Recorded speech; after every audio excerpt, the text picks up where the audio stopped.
एक, जीवधारियों का वर्गीकरण। अरस्तु द्वारा समस्त जीवों को दो समूहों में विभाजित किया गया, जंतु समूह एवं वनस्पति समूह। लीनियस ने भी अपनी पुस्तक सिस्टेमा नेचुरे में संपूर्ण जीवधारियों को दो जगतों किंगडम्स, पादप जगत प्लांट किंगडम तथा जंतु जगत एनिमल किंगडम में विभाजित किया। लीनियस ने वर्गीकरण की जो प्रणाली शुरू की, उसी से आधुनिक वर्गीकरण प्रणाली की नींव पड़ी। इसीलिए उन्हें आधुनिक वर्गीकरण के पिता, फादर ऑफ मॉडर्न टैक्सोनॉमी कहते हैं। जीवधारियों का 5 जगत वर्गीकरण, 5 किंगडम क्लासिफिकेशन ऑफ ऑर्गेनिज्म, परंपरागत द्विजगत वर्गीकरण का स्थान अंततः हिटकर द्वारा सन 1969 ईस्वी में प्रस्तावित 5 जगत प्रणाली ने ले लिया। इसके अनुसार समस्त जीवों को निम्नलिखित 5 जगत किंगडम में वर्गीकृत किया गया। 1 मोनेरा, 2 प्रोटिस्टा, 3 पादप, 4 कवक एवं 5 जंतु। 1 मोनेरा। इस जगत में सभी प्रोकैरियोटिक जीव अर्थात जीवाणु, साइनोबैक्टीरिया तथा आर्कीबैक्टीरिया सम्मिलित किए जाते हैं। तंतुमय जीवाणु भी इसी जगत के भाग हैं। 2 प्रोटिस्टा। इस जगत में विविध प्रकार के एक कोशिकीय, प्रायः जलीय, एक्वेटिक, यूकैरियोटिक जीव सम्मिलित किए गए हैं। पादप एवं जंतु के बीच स्थित युग्लिना इसी जगत में है। ये 2 प्रकार की जीवन पद्धति प्रदर्शित करती है। सूर्य के प्रकाश में स्वपोषित एवं प्रकाश के अभाव में इतर पोषित। इसके अंतर्गत साधारणतया प्रोटोजोआ आते हैं। पृष्ठ 366। 3 पादप प्लांटे। इस जगत में प्रायः वो सभी रंगीन बहुकोशिकीय प्रकाश संश्लेषी उत्पादक जीव सम्मिलित हैं। शैवाल, मांस, पुष्पीय तथा अपुष्पीय बीजीय पौधे इसी जगत के अंग हैं। 4 कवक फंगी। इस जगत में वो यूकैरियोटिक तथा परपोषित जीवधारी सम्मिलित किए जाते हैं, जिनमें अवशोषण द्वारा पोषण होता है। ये सभी इतरपोषी होते हैं। ये परजीवी अथवा मृतोपजीवी होते हैं। इसकी कोशिका भित्ति काइटिन की बनी होती है। 5 जंतु एनिमल। इस जगत में सभी बहुकोशिकीय जंतु, समभोजी, होलोजिक, यूकैरियोटिक उपभोक्ता जीव सम्मिलित किए जाते हैं। इनको मेटाजोआ भी कहते हैं। हाइड्रा, जेलीफिश, कृमि, सितारा, मछली, सरीसृप, उभयचर, पक्षी तथा स्तनधारी जीव इसी जगत के अंग हैं। जीवों के नामकरण की द्विनाम पद्धति। सन 1753 ईस्वी में कैरोलस लीनियस नामक वैज्ञानिक ने, जिन्हें वर्गीकी का जन्मदाता, फादर ऑफ टैक्सोनॉमी कहा जाता है, ने जीवों को द्विनाम पद्धति को प्रचलित किया। इस पद्धति के अनुसार प्रत्येक जीवधारी का नाम लैटिन भाषा के 2 शब्दों से मिलकर बनता है। पहला शब्द वंश नाम, जेनेरिक नेम तथा दूसरा शब्द जाति नाम, स्पीशीज नेम कहलाता है। वंश तथा जाति नामों के बाद उस वर्गीकीविद वैज्ञानिकों का नाम लिखा जाता है, जिसने सबसे पहले उस जाति को खोजा या जिसने इस जाति को सबसे पहले वर्तमान नाम प्रदान किया। जैसे मानव का वैज्ञानिक नाम होमो सेपियंस लिन है। वास्तव में होमो उस वंश का नाम है जिसकी एक जाति सेपियंस है। लिन वास्तव में लीनियस शब्द का संक्षिप्त रूप है। इसका अर्थ यह है कि सबसे पहले लीनियस ने इस जाति को होमो सेपियंस नाम से पुकारा है।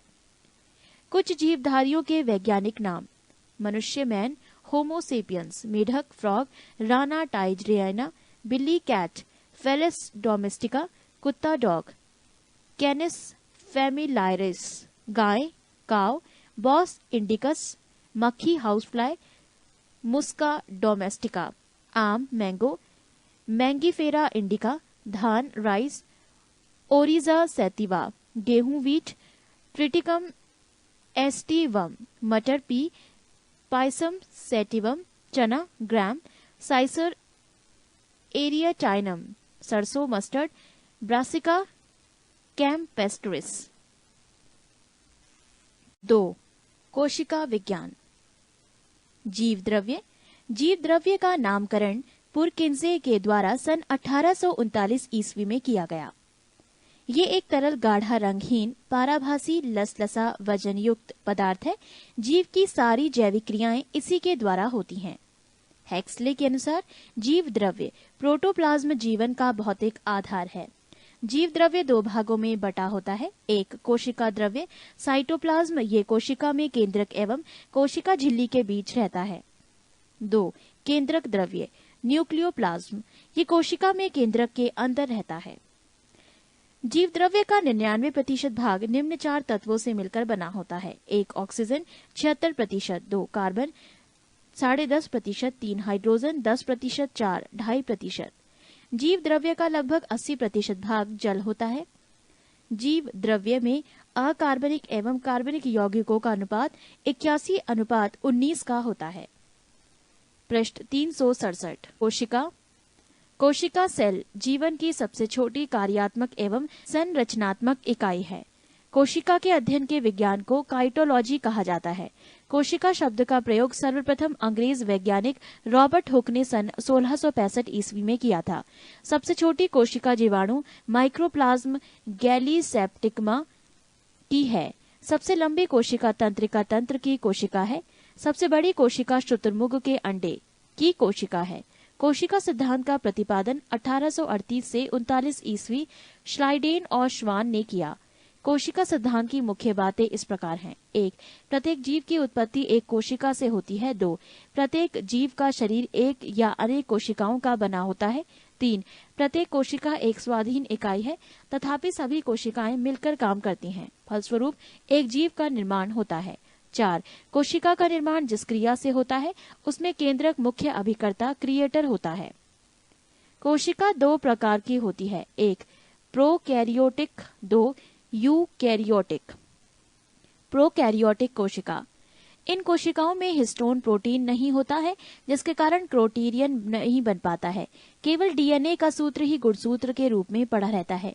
अन्य कोई आवरण इसे घेरे नहीं रहता है, अतः केंद्रक नाम की कोई विकसित कोशिकांग इसमें नहीं होता है। जीवाणुओं एवं नील हरित शैवालों में ऐसी ही कोशिकाएं मिलती हैं। यूकैरियोटिक कोशिका, इन कोशिकाओं में दोहरी झिल्ली के आवरण केंद्रक आवरण से घिरा सुस्पष्ट केंद्रक पाया जाता है, जिसमें डीएनए व हिस्टोन प्रोटीन के संयुक्त होने से बनी क्रोमेटिन तथा इसके अलावा केंद्रिका न्यूक्लियस होते हैं। प्रोकैरियोटिक तथा यूकैरियोटिक कोशिका में मुख्य अंतर। विशेषता या अंगक। कोशिका भित्ति प्रोकैरियोटिक प्रोटीन तथा कार्बोहाइड्रेट की बनी होती है। यूकैरियोटिक सेल्यूलोज की बनी होती है। माइटोकॉन्ड्रिया प्रोकैरियोटिक अनुपस्थित होता है, यूकैरियोटिक उपस्थित होता है। एंडोप्लाज्मिक रेटिकुलम प्रोकैरियोटिक अनुपस्थित होता है, यूकैरियोटिक में उपस्थित होता है। राइबोसोम प्रोकैरियोटिक 70 प्रकार के होते हैं, यूकैरियोटिक 80 प्रकार के होते हैं। गाल्जिकाय प्रोकैरियोटिक अनुपस्थित होते हैं, यूकैरियोटिक उपस्थित होते हैं। केंद्रक झिल्ली प्रोकैरियोटिक अनुपस्थित होते हैं, यूकैरियोटिक उपस्थित होती है। लाइसोसोम प्रोकैरियोटिक अनुपस्थित होते हैं, यूकैरियोटिक उपस्थित होते हैं। डीएनए प्रोकैरियोटिक एकल सूत्र के रूप में, यूकैरियोटिक पूर्ण विकसित एवं दोहरे सूत्र के रूप में। कशाभिका प्रोकैरियोटिक केवल एक तंतु होता है, यूकैरियोटिक कुल 11 तंतु होते हैं। केंद्रिका प्रोकैरियोटिक अनुपस्थित होती है, यूकैरियोटिक उपस्थित होता है। सेंट्रियोल प्रोकैरियोटिक अनुपस्थित होता है, यूकैरियोटिक उपस्थित होता है। श्वसन प्रोकैरियोटिक नहीं पाया जाता है, यूकैरियोटिक पाया जाता है। लिंग प्रजनन प्रोकैरियोटिक नहीं पाया जाता है, यूकैरियोटिक पाया जाता है। प्रकाश संश्लेषण प्रोकैरियोटिक थाइलैकाइड में होता है, यूकैरियोटिक क्लोरोप्लास्ट में होता है। कोशिका विभाजन प्रोकैरियोटिक अर्धसूत्री प्रकार का होता है, यूकैरियोटिक अर्धसूत्री या समसूत्री प्रकार का होता है। पृष्ठ 368। कोशिका के मुख्य भाग, main parts of a cell. 1. कोशिका भित्ति, सेल वॉल। 1. ये केवल पादप कोशिका में पाया जाता है। 2. ये सेल्यूलोज का बना होता है। 3. ये कोशिका को निश्चित आकृति एवं आकार बनाए रखने में सहायक होता है। 2. कोशिका झिल्ली, सेल मेम्ब्रेन। कोशिका के सभी अवयव एक पतली झिल्ली के द्वारा घिरे रहते हैं। इस झिल्ली को कोशिका झिल्ली कहते हैं। ये अर्धपारगम्य झिल्ली सेमी पेरिमीबल मेम्ब्रेन होती है। इसका मुख्य कार्य कोशिका के अंदर जाने वाले एक एवं अंदर से बाहर आने वाले पदार्थों का निर्धारण करना है। 3. तारककाय, सेंट्रोसोम। इसकी खोज बोबेरी ने की थी। ये केवल जंतु कोशिकाओं में पाया जाता है। तारककाय सेंट्रोसम के अंदर 1 या 2 कण जैसी रचना होती है जिसे सेंट्रियोल कहते हैं। समसूत्री विभाजन में ये ध्रुव का निर्माण करता है। 4. अंतःप्रदवीय जालिका एंडोप्लाज्मिक रेटिक्यूलम। एक और ये केंद्रक झिल्ली से व दूसरी ओर कोशिका कला से संबद्ध होता है। इस जालिका के कुछ भागों पर किनारे किनारे छोटी छोटी कणिकाएं लगी रहती हैं, जिन्हें राइबोसोम कहते हैं। ईआर का मुख्य कार्य उन सभी वसाओं व प्रोटीनों का संचरण ट्रांसपोर्टेशन करना है जो कि विभिन्न झिल्लियों मेम्ब्रेन्स जैसे कोशिका झिल्ली, केंद्रक झिल्ली आदि का निर्माण करते हैं। 5. राइबोसोम। सर्वप्रथम रॉबिन्सन एवं ब्राउन ने 1953 ईस्वी में पादप कोशिकाओं में तथा G.E. फैलाडे ने 1955 ईस्वी में जंतु कोशिका के राइबोसोम को देखा और 1958 में रॉबर्ट ने इसका नामकरण किया। ये राइबोन्यूक्लिक एसिड RNA नामक अम्ल व प्रोटीन की बनी होती है। ये प्रोटीन संश्लेषण के लिए उपयुक्त स्थान प्रदान करती है, अर्थात ये प्रोटीन का उत्पादक स्थल है। इसीलिए इसे प्रोटीन की फैक्ट्री ऑफ प्रोटीन भी कहा जाता है। नोट: स्तनी के लाल रुधिरकरण में राइबोसोम नहीं पाया जाता है क्योंकि लाल रुधिरीकरण द्वारा प्रोटीन विश्लेषण नहीं होता है। 6. माइटोकॉन्ड्रिया। इसकी खोज अल्टमैन ने 1886 ईस्वी में की थी। बेंडा ने इसका नाम माइटोकॉन्ड्रिया दिया। यह कोशिका का श्वसन स्थल है। कोशिका में इसकी संख्या निश्चित नहीं होती है। ऊर्जा युक्त कार्बनिक पदार्थों का ऑक्सीकरण माइटोकॉन्ड्रिया में होता है, जिससे काफी मात्रा में ऊर्जा प्राप्त होती है। इसीलिए माइटोकॉन्ड्रिया को कोशिका का शक्ति केंद्र, पावर हाउस ऑफ सेल कहते हैं। इसे यूकेरियोटिक कोशिकाओं के भीतर प्रोकैरियोटिक कोशिकाएं माना जाता है। नोट: डीएनए केंद्रक के अलावा माइटोकॉन्ड्रिया एवं हरित लवक में पाया जाता है। 7. गाल्जी काय गोल्जी बॉडी। इसकी खोज कैमिलो गोल्जी इटली नामक वैज्ञानिकों ने की थी। ये सूक्ष्म नलिकाओं ट्यूबलेस के समूह एवं थैलियों का बना होता है। गाल्जी कॉम्प्लेक्स में कोशिका द्वारा संश्लेषित प्रोटीनों व अन्य पदार्थों की पुटिकाओं के रूप में पैकिंग की जाती है। ये पुटिकाएं गंतव्य स्थान पर उस पदार्थ को पहुंचा देती हैं। यदि कोई पदार्थ कोशिका से बाहर स्रावित होता है तो उस पदार्थ वाली पुटिकाएं उसे कोशिका झिल्ली के पदार्थ कोशिका से माध्यम से बाहर निकलवा देती है। इस प्रकार गाल्जिकाय को हम कोशिका के अणुओं का यातायात प्रबंधक भी कह सकते हैं। ये कोशिका भित्ति एवं लाइसोसोम के निर्माण भी करते हैं। गाल्जी कॉम्प्लेक्स में साधारण शर्करा में कार्बोहाइड्रेट का संश्लेषण होता है, जो राइबोसोम में निर्मित प्रोटीन से मिलकर ग्लाइकोप्रोटीन बनाता है। 8. लाइसोसोम। इसकी खोज डी डूबे नामक वैज्ञानिक ने की थी। ये सूक्ष्म गोल इकहरी झिल्ली से घिरी थैली जैसी रचना होती है। इसका सबसे प्रमुख कार्य बाहरी पदार्थों का भक्षण एवं पाचन करना है। इसमें 24 प्रकार के एंजाइम पाए जाते हैं। इसे आत्मघाती थैली सुसाइड वेसिकल भी कहते हैं। नोट: स्तनधारियों के लाल रक्त कणिका में लाइसोसोम नहीं पाया जाता है। पृष्ठ 369। 9. लवक प्लास्टिड। ये केवल पादप कोशिका में पाए जाते हैं। ये 3 प्रकार के होते हैं। 1. हरित लवक क्लोरोप्लास्ट, 2. अवर्णी लवक लियोकोप्लास्ट एवं 3. वर्णी लवक क्रोमोप्लास्ट। 1. हरित लवक क्लोरोप्लास्ट। ये हरा रंग का होता है क्योंकि इसके अंदर एक हरे रंग का पदार्थ पर्ण रहित क्लोरोफिल होता है। इसी की सहायता से पौधा प्रकाश संश्लेषण करता है और भोजन बनाता है। इसलिए हरित लवक को पादप कोशिका की रसोई कहते हैं। नोट: पत्तियों का रंग पीला उनमें कैरोटीन के निर्माण होने के कारण होता है। 2. अवर्णी लवक लियोकोप्लास्ट। ये रंगहीन लवक है। ये पौधे के उन भागों की कोशिकाओं में पाया जाता है जो सूर्य के प्रकाश से वंचित है, जैसे कि जड़ों में, भूमिगत तनों आदि में ये भोज्य पदार्थों का संग्रह करने वाला लवक है। 3. वर्णी लवक क्रोमोप्लास्ट। ये रंगीन लवक होते हैं जो प्रायः लाल, पीले, नारंगी रंग के होते हैं। ये पौधे के रंगीन भाग जैसे पुष्प, फल भित्ति, बीज आदि में पाए जाते हैं। वर्णी लवक के अन्य उदाहरण टमाटर में लाइकोपेन, गाजर में कैरोटीन, चुकंदर में विटानिन। 10. रस घानी वैक्यूलिस। ये कोशिका की निर्जीव रचना है। इसमें तरल पदार्थ भरी होती है। जंतु कोशिकाओं में ये अनेक व बहुत छोटी होती है, परंतु पादप कोशिका में प्रायः बहुत बड़ी और केंद्र में स्थित होती है। 11 केंद्रक न्यूक्लियस ये कोशिका का सबसे प्रमुख अंग होता है। ये कोशिका के प्रबंधक के समान कार्य करता है। केंद्रक द्रव्य में धागेनुमा पदार्थ जाल के रूप में बिखरा दिखलाई पड़ता है। इसे क्रोमैटिन कहते हैं। ये प्रोटीन एवं डीएनए डीऑक्सी राइबोन्यूक्लिक एसिड का बना होता है। कोशिका विभाजन के समय क्रोमेटिन सिकुड़कर अनेक मोटे व छोटे धागे के रूप में संगठित हो जाते हैं। इन धागों को गुणसूत्र क्रोमोसोम कहते हैं। प्रत्येक जाति के जीवधारियों में सभी कोशिकाओं के केंद्रक में गुणसूत्र की संख्या निश्चित होती है। जैसे मानव में 23 जोड़ा, चिंपांजी में 24 जोड़ा, बंदर में 21 जोड़े।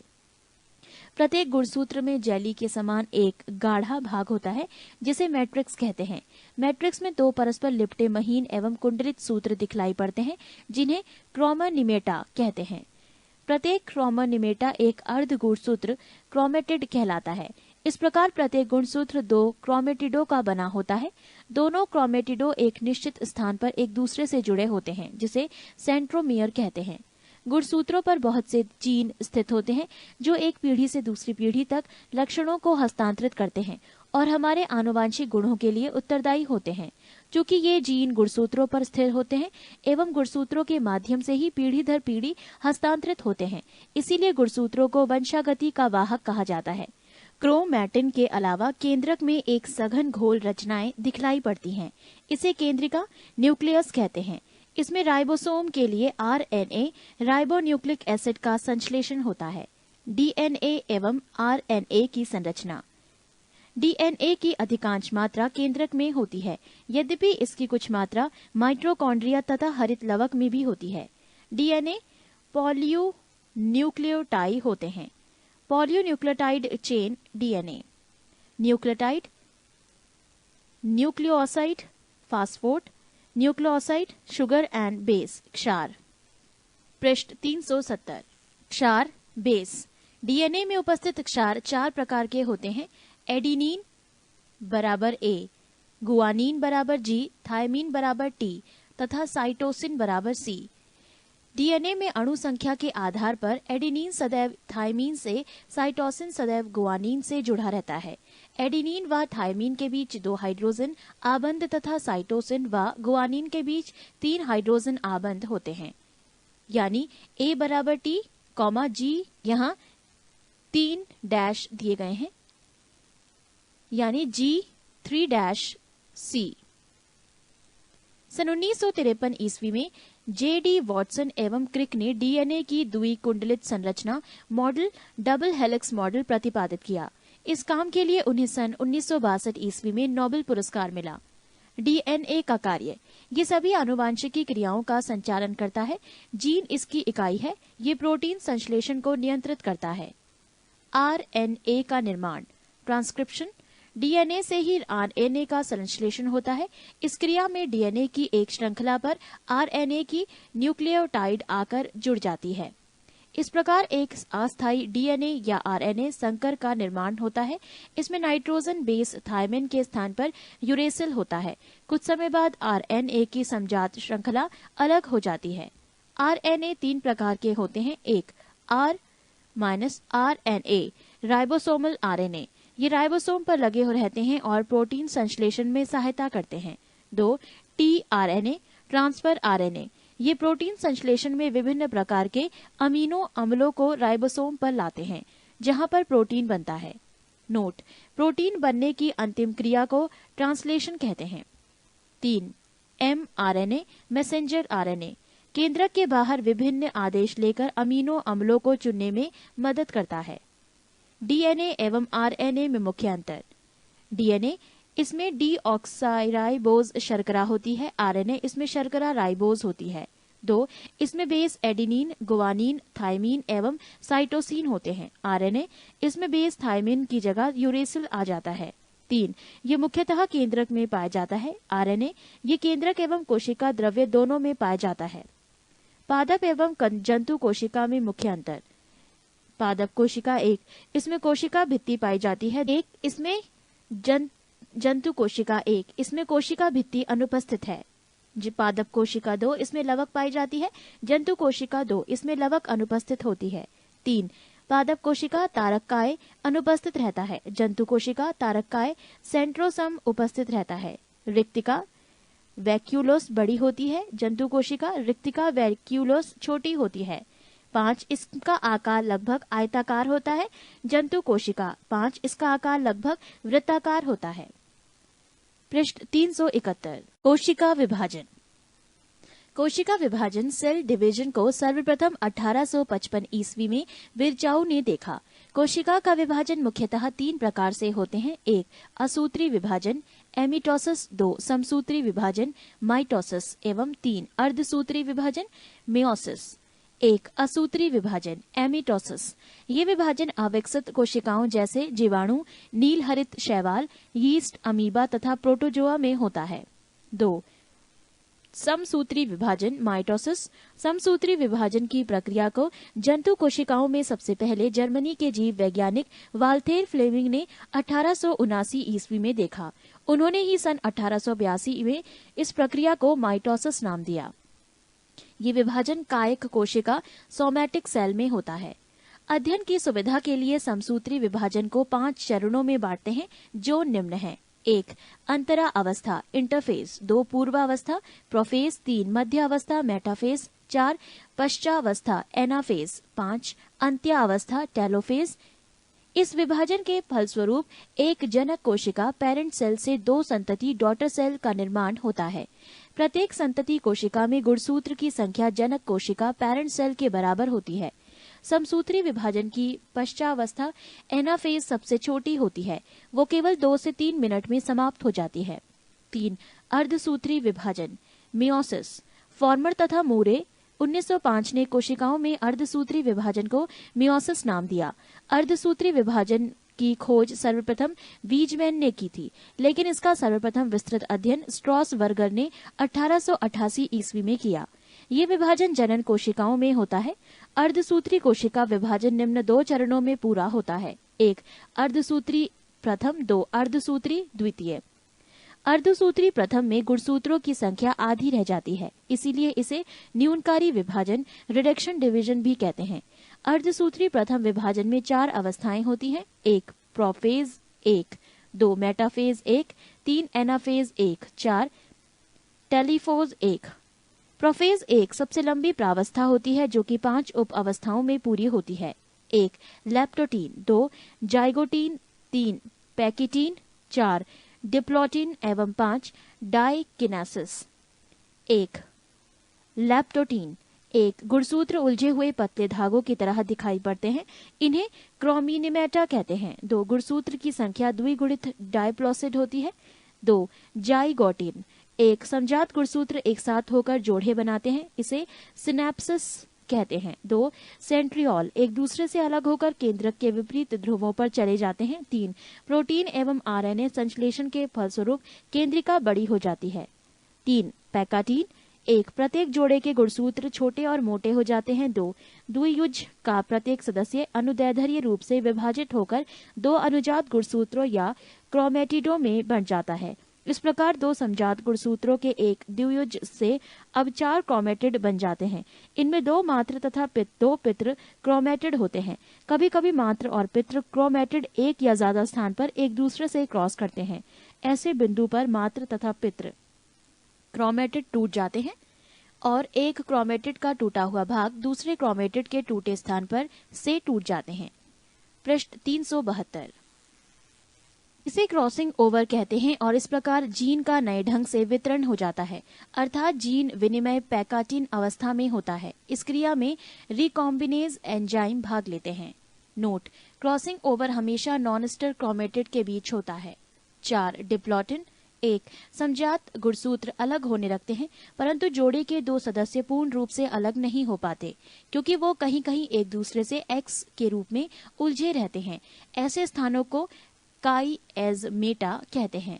काईएज़मेटा की औसत संख्या को बारंबारता काईज़मेटा फ्रीक्वेंसी कहते हैं। 2, काईएज़मेटा का अंत्यकरण टर्मिनाइलाइजेशन हो जाता है। 5. डाइकिनेसिस, केंद्रक कला एवं केंद्रिका लुप्त हो जाती है। अर्धसूत्री विभाजन द्वितीय समसूत्री विभाजन के समान होता है। अर्धसूत्री विभाजन में एक जनक कोशिका पेरेंट सेल से 4 संतति कोशिका डॉटर सेल का निर्माण होता है। समसूत्री एवं अर्धसूत्री विभाजन में अंतर। समसूत्री विभाजन 1, ये विभाजन कायक सोमैटिक कोशिका में होता है। अर्धसूत्री विभाजन 1, ये विभाजन जनन कोशिकाओं में होता है। 2. समसूत्री विभाजन, इस विभाजन में कम समय लगता है। अर्धसूत्री विभाजन, इस विभाजन में अधिक समय लगता है। समसूत्री विभाजन, इस विभाजन के द्वारा एक कोशिका से 2 कोशिकाएं बनती हैं। अर्धसूत्री विभाजन, इस विभाजन में एक कोशिका से 4 कोशिकाओं का निर्माण होता है। 4. समसूत्री विभाजन, संतति कोशिका में जनक जैसे ही गुणसूत्र होने के कारण आनुवांशिक विविधता नहीं होती। 4. अर्धसूत्री विभाजन, संतति कोशिकाओं में जनकों से भिन्न गुणसूत्र होने के कारण आनुवांशिक विविधता होती है। समसूत्री विभाजन 5, इसमें गुणसूत्रों के आनुवांशिक पदार्थों में आदान प्रदान क्रॉसिंग ओवर नहीं होता है। अर्धसूत्री विभाजन, इस विभाजन में गुणसूत्रों के बीच आनुवांशिक पदार्थों का आदान प्रदान होता है। समसूत्री विभाजन, इसकी प्रोफेज अवस्था छोटी होती है। अर्धसूत्री विभाजन, इसकी प्रोफेज अवस्था लंबी होती है। 3. आनुवांशिकी, वो लक्षण जो पीढ़ी दर पीढ़ी संचरित होते हैं आनुवांशिक लक्षण कहलाते हैं। आनुवांशिक लक्षणों के पीढ़ी दर पीढ़ी संचरण की विधियों और कारणों के अध्ययन को आनुवांशिकी जेनेटिक्स कहते हैं।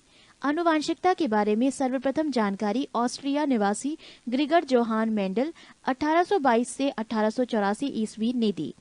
इसी कारण उन्हें आनुवांशिकता का पिता, फादर ऑफ जेनेटिक्स कहा जाता है। W. वॉटसन ने 1905 ईस्वी में सर्वप्रथम जेनेटिक्स नाम का उपयोग किया। जोहानसन ने 1909 ईस्वी में सर्वप्रथम जीन शब्द का प्रयोग किया। फिनोटाइप, जीवधारी के जो लक्षण प्रत्यक्ष रूप से दिखाई पड़ते हैं उसे फिनोटाइप कहते हैं। जीनोटाइप, जीवधारी के आनुवांशिक संगठन को उसका जीनोटाइप कहते हैं, जो कि कारकों जीन का बना होता है। आनुवांशिकी संबंधी प्रयोग के लिए मेंडल ने मटर के पौधों का चुनाव किया था। मेंडल ने पहले एक जोड़ी विपरीत गुणों फिर 2 जोड़े विपरीत गुणों की वंशागति का अध्ययन किया, जिन्हें क्रमशः एक संकरीय तथा द्विसंकरीय क्रॉस कहते हैं। पृष्ठ 373। एक संकरीय क्रॉस, मोनोहाइब्रिड क्रॉस। मेंडल ने एक संकरीय क्रॉस के लिए लंबे टीटी एवं बोने स्मॉल टीटी पौधों के बीच क्रॉस कराया तो निम्न परिणाम प्राप्त हुए। इन परिणामों को एक चार्ट के द्वारा दर्शाया गया है। संबंधित चार्ट को समझने के लिए आप अपने मित्र की सहायता ले सकते हैं। द्विसंकरीय cross, dihybrid cross. Mendel ने द्विसंकरीय क्रॉस के लिए गोल तथा पीले बीज RRYY व हरे व झुर्रीदार बीज स्मॉल RRYY से उत्पन्न पौधों को क्रॉस कराया। इसमें गोल तथा पीला बीज प्रभावी होते हैं। गोल तथा पीला, कैपिटल RRYY, तीर RY गैमेट, झुर्रीदार तथा हरा, स्मॉल RRYY, तीर RY gamete, dot dot dot P1 पैतृक पौधा, R capital R small r, capital Y small y, गोल तथा पीला संकर बीज, डॉट डॉट डॉट F1। यहाँ स्वपरागण 2 भागों में बांटा गया है। एक capital R small r, capital Y small y यानी गोल और पीला क्रॉस। दूसरा capital R small r, capital Y small y, गोल और पीला। नर युग्मक से संबंधित यहाँ एक चार्ट दर्शाया गया है। इसे भी आप अपने मित्र की सहायता से संपर्क कर सकते हैं। पृष्ठ 374। अतः F2 पीढ़ी के पौधों का फिनोटाइप अनुपात 9:3:3:1 प्राप्त हुए तथा F2 पीढ़ी के पौधों का जीनोटाइप अनुपात 1:2:1:2:4:2:1:1:2:1 प्राप्त हुए। उपर्युक्त दोनों प्रकार के प्रयोगों के आधार पर मेंडल ने आनुवांशिकता संबंधी कुछ नियम दिए, जिन्हें मेंडल के आनुवांशिकता के नियम के नाम से जाना जाता है। इन नियमों में से पहला एवं दूसरा नियम एक संकरीय क्रॉस के आधार पर तथा तीसरा नियम द्विसंकरीय क्रॉस पर आधारित है। मेंडल के नियम। 1. प्रभाविकता का नियम, लॉ ऑफ डोमिनेंस। एक जोड़ा विपर्यायी गुणों वाले शुद्ध पिता या माता में संकरण करने से प्रथम पीढ़ी में प्रभावी गुण प्रकट होते हैं, जबकि अप्रभावी गुण छिप जाते हैं। प्रथम पीढ़ी में केवल प्रभावी गुण ही दिखाई देता है, लेकिन अप्रभावी गुण उपस्थित अवश्य रहता है। ये गुण दूसरी पीढ़ी में प्रकट होता है। 2. पृथक्करण का नियम, लॉ ऑफ सीग्रेगेशन। लक्षण कारकों जीनों के जोड़ों के दोनों कारक युग्म बनाते समय पृथक हो जाते हैं और इनमें से केवल एक कारक ही किसी एक युग्मक में पहुंचता है। इस नियम को युग्मकों की शुद्धता का नियम भी कहते हैं। 3. स्वतंत्र अपव्यूहन का नियम, लॉ ऑफ इंडिपेंडेंट असॉर्टमेंट। जब दो जोड़ी विपरीत लक्षणों वाले पौधों के बीच संकरण कराया जाता है तो दोनों लक्षणों का पृथक्करण स्वतंत्र रूप से होता है। एक लक्षण की वंशानुगति दूसरे को प्रभावित नहीं करती। युग्म विकल्पी एलिलेस। एक ही गुण के विभिन्न विपर्यायी रूपों को प्रकट करने वाले लक्षण कारकों को एक दूसरे का युग्म विकल्पी या एलील कहते हैं। सहलग्नता लिंकेज। एक ही गुणसूत्र पर स्थित जीनों में एक साथ वंशगत होने की प्रवृत्ति पाई जाती है। जीनों की इस प्रवृत्ति को सहलग्नता कहते हैं, जबकि जीन जो एक ही गुणसूत्र पर स्थापित होते हैं और एक साथ वंशानुगत होते हैं उन्हें सहलग्न जीन, लिंक्ड जीन्स कहते हैं। लिंग सहलग्न जीन, सेक्स लिंक्ड जीन्स, लिंग सहलग्न गुणों को एक पीढ़ी से दूसरी पीढ़ी में ले जाते हैं। वास्तव में एक्स गुणसूत्र पर स्थित जीन ही लिंग सहलग्न जीन कहे जाते हैं, क्योंकि इसका प्रभाव नर तथा मादा दोनों पर पड़ता है। लिंग सहलग्नता की सर्वप्रथम विस्तृत व्याख्या मार्गन 1910 ने की थी। मनुष्यों में कई लिंग सहलग्न गुण जैसे रंग वर्णांधता, गंजापन, हीमोफीलिया, मायोपिया, हाइपरट्राइकोसिस इत्यादि पाए जाते हैं।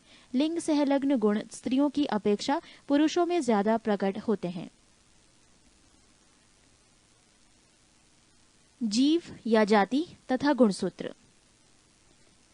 एस्केरिस 2, मच्छर 6, घरेलू मक्खी 12, मटर 14, प्याज 16, मक्का 20, टमाटर 24, मेंढक 26, नींबू 18 और 36, बिल्ली 38, चूहा 40, गेहूं 42, खरगोश 44, मनुष्य 46, आलू 48, चिंपैंजी 48, तंबाकू 48, घोड़ा 64, कुत्ता 78, कबूतर 80, टेरिडोकाइटस 1300 से 1600। गुणसूत्र। मानव आनुवांशिकी ह्यूमन जेनेटिक। गुणसूत्र क्रोमोसोम्स का नामकरण डब्ल्यू वाल्डेयर ने 1888 ईस्वी में किया था। गुणसूत्रों में पाए जाने वाले आनुवांशिक पदार्थ को जीनोम कहते हैं। जीन इन्हीं गुणसूत्रों पर पाया जाता है। गुणसूत्रों के बाहर जीन यदि कोशिका द्रव्य के कोशिकांगों में होती हैं तो उन्हें प्लाज्मा जीन कहते हैं। 1956 ईस्वी में इस एस बेंजर द्वारा जीन की आधुनिक विचारधारा दी गई। इसके अनुसार जीन के कार्य की इकाई सिस्ट्रॉन, उत्परिवर्तन की इकाई म्यूट्रॉन तथा पुनः संयोजन की इकाई को रेकॉन कहते हैं। मानव में 20 आवश्यक अमीनो एसिड पाए जाते हैं। पृष्ठ 375। आर्थर कोर्नबर्ग ने 1962 ईस्वी में डीएनए पॉलीमेरेज नामक एंजाइम की खोज की, जिनकी सहायता से डीएनए का संश्लेषण होता है। मनुष्य में लिंग निर्धारण। मनुष्य में गुणसूत्रों की संख्या 46 होती है। प्रत्येक संतान को समजात गुणसूत्रों की प्रत्येक जोड़ी का एक गुणसूत्र अंडाणु के द्वारा माता से तथा दूसरा शुक्राणु के द्वारा पिता से प्राप्त होता है। शुक्र जनन स्पर्मेटोजीनेसिस में अर्धसूत्री विभाजन द्वारा 2 प्रकार के शुक्राणु बनते हैं। आधे वो जिनमें 23वीं जोड़ी का एक्स गुणसूत्र आता है, अर्थात 22+X, और आधे वो जिनमें 23वीं जोड़ी में Y गुणसूत्र जाता है। 22+Y नारियों में एक समान प्रकार का गुणसूत्र अर्थात 22+X तथा 22+X वाले अंडाणु पाए जाते हैं। निषेचन के समय यदि अंडाणु X गुणसूत्र वाले शुक्राणु से मिलता है तो युग्मनज ज़ाइगोट में 23वीं जोड़ी XX होगी और इससे बनने वाली संतान लड़की होगी। इसके विपरीत किसी अंडाणु से Y गुणसूत्र वाला शुक्राणु निषेचित होगा तो XY गुणसूत्र वाला युग्मनज बनेगा तथा संतान लड़का होगा। अतः पुरुष का गुणसूत्र संतान में लिंग निर्धारण के लिए उत्तरदायी है। नोट: परकनली शिशु के मामले में निषेचन परकनली के अंदर होता है। अध्याय 8 जीव विज्ञान। जीव विज्ञान यानी बायोलॉजी। ये विज्ञान की वो शाखा है जिसके अंतर्गत जीवधारियों का अध्ययन किया जाता है।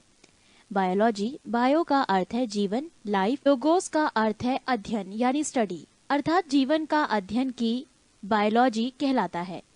जीव विज्ञान शब्द का प्रयोग सर्वे प्रथम लेमार्क फ्रांस एवं ट्रेवेरिनियस जर्मनी नामक वैज्ञानिकों ने 1801 ईस्वी में किया था।